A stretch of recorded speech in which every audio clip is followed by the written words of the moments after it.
We're here with Craig Hogan, a national coach for Jersey. Craig, how long have you been involved with Jersey? 3 years now, Chris, yes.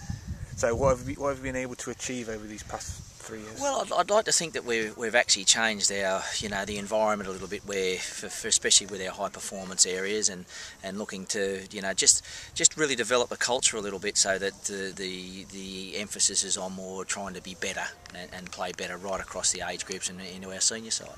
What were your first observations as a coach coming in from Australia, and how did you actually go about prioritising your focus?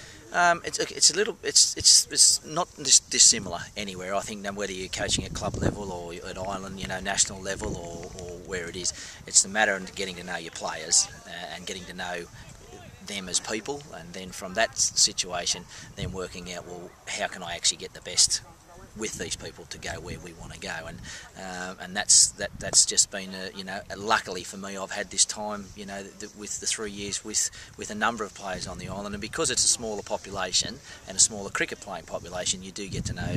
It has its advantages and it's got its disadvantages, but you certainly do get to know the players better. What type of program have you put in place for more of your talented players in Jersey? Yeah, we started off. The pathway basically for young boys that are coming through, and this is the under-15s we've got here in the background at the moment. We've started off a program with the Leopards. We call them the Jersey Leopards, and those boys have now 13, 14 and 15 train together, 16, 17 and 18 train together. So it's the better ones. So it's basically creating a next level, a next tier for the better ones, and actually to give them some quality time in smaller numbers with more coaches, and so therefore it's developing our coaches as well as developing our players. And we're hoping that then these younger boys then, or that group of boys then, when they play their club cricket, it can influence what happens at club level, and then of course they hopefully would be our better players for our national teams. How's your domestic cricket supporting your national squads?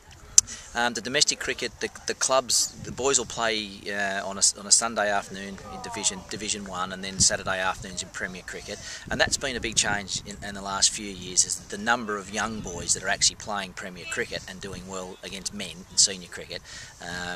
It definitely will have benefits in the next few years with the quality that they're getting against blokes. So that's an opportunity. We think at club level that the clubs themselves have got a real responsibility to look after their young boys and develop them. And while the clubs are developing at the same time, the boys are hopefully going back and strengthening the clubs up. So hopefully the whole thing will work together.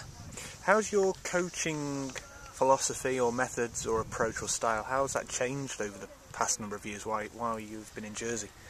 I think it's like I said before. I think, Ports, it's been a little bit more to certainly more. I've always been a team orientated coach, and I think that's the basis of where you go with players. Cricket's a funny game in the sense that it's individual, but it's also team based. But to do it well as an individual, you might have a little batting unit, a little bowling unit, then you might have a team field, and it all sort of works together. But getting to know the individual player themselves and trying actually I think actually asking more questions and trying to get people, give them the opportunity, create the environment where they actually can get better. And I think that's one of the things that we've been able to create especially in the last 12 months. I think when we took stock of where we were and where we might want to get to, and now it's the point of can we get some players who are committed enough to want to do that, and if we can, hopefully we'll work together with them.